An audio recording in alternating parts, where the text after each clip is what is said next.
Quick tip on how to check if your AEG is actually feeding correctly or if the issue is the magazine instead. First, you want to take your AEG ready to shoot with battery and magazine and BBs and everything. Then you go onto a shooting range or chrono range, or if you're at home, then you can use a big towel or whatever to make sure that you don't fire BBs into the wall and damage anything. When you do this, it's important that you wear safety glasses because you will be potentially looking down the mag well. And if there's a jam or anything, sometimes BBs can shoot back out of the hop-up chamber and damage the eyes. So first you take your gun, then you put it like this. Then you take BBs and you put the BBs into the hop-up chamber upside down like this. When you filled up the hop-up chamber with BBs, you take a finger and hold it on top of the hop-up chamber. And then you just fire in semi-auto 1, 2, 3, 4, 5, and so on. Every time you fire, the gun should be able to feed and shoot that one BB. If it does this, great. That means the gun is working fine. And instead, you can look for any dry firing issues on the magazine side. However, if the gun does not consistently feed and fire per shot in semi-auto, you can take your finger and hold it on the top BB. When you filled up the stack, fill up the hop-up chamber with BBs, you can feel like half a BB sticking out, and you rest your finger on it, and then you push slightly and shoot. And you can, by doing this, you can sort of feel how much force you actually have to put on the BB stack before the BB gets loaded past the nozzle. I will say this, if it doesn't actually feed and fire just by gravity, there's a problem. Doesn't mean it doesn't work, but it's not optimal for sure. Right. So I'll just explain what I mean. So we have the hop-up chamber here, and we have a nozzle to simulate. And I'll take some BBs.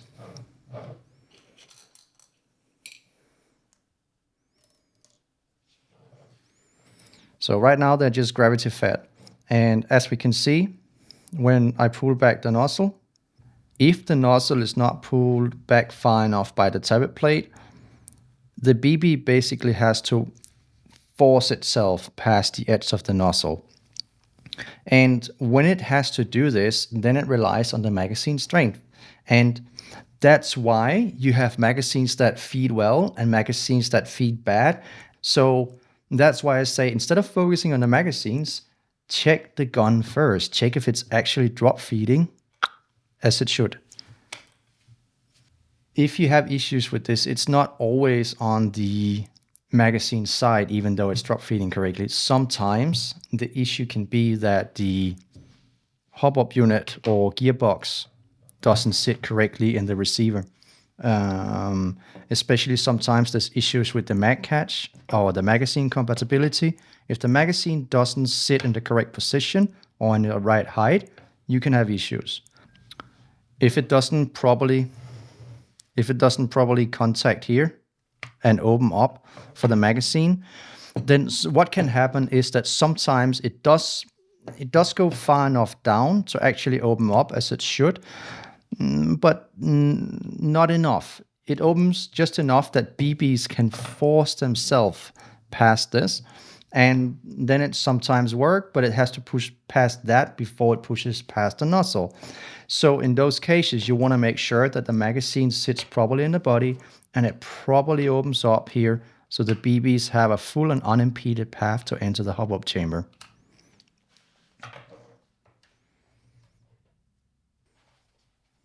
So I'll explain a bit more in detail on what you can do inside the gun and with the nozzle part, because that's where it gets a bit more complex. It's not really a matter of picking like good part, bad part. It's more about how they fit together. If you have these issues with the feeding window, with the nozzle not going far enough back, something that you can do is look at the nozzle. So you have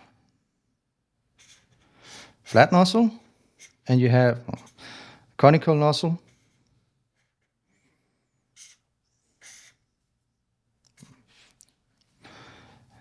And the issue is when you're trying to force a BB past the nozzle here inside the hop-up chamber.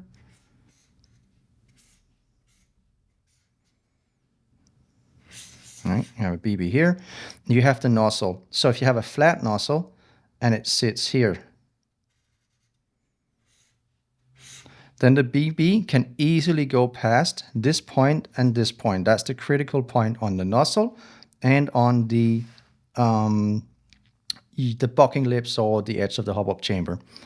Now, if you have a conical nozzle, it tends to sit like this.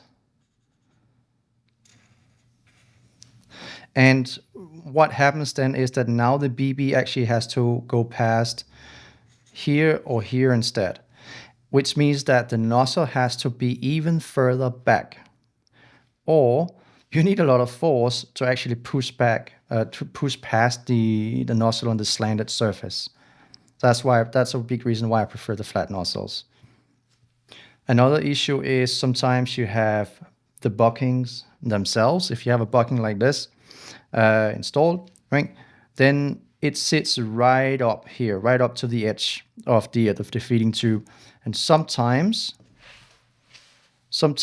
the front lips of the bucking itself goes too much. They're simply longer than normal, and they protrude into the center of the hop-up chamber, and they actually go slightly into the path of the hop-up chamber here, where of the feeding tube where the BBs come in. You can see that if you look down this side here. If you look down this side of the hop-up chamber, well, correction. If you look down this front side of the hop-up chamber, you should be able to, you should not be able to see the bucking lips. If you can see the bucking lips protrude, or if you take a very light tool and run it down the front inside here, and if you can feel it catch on the bucking lips, then the bucking lips probably protrude too fine. It's not always an issue. But when it is, it can give issues with feeding because the BB can't get past as easily, and it can also potentially give issues with folding the lips in and causing a jam that way.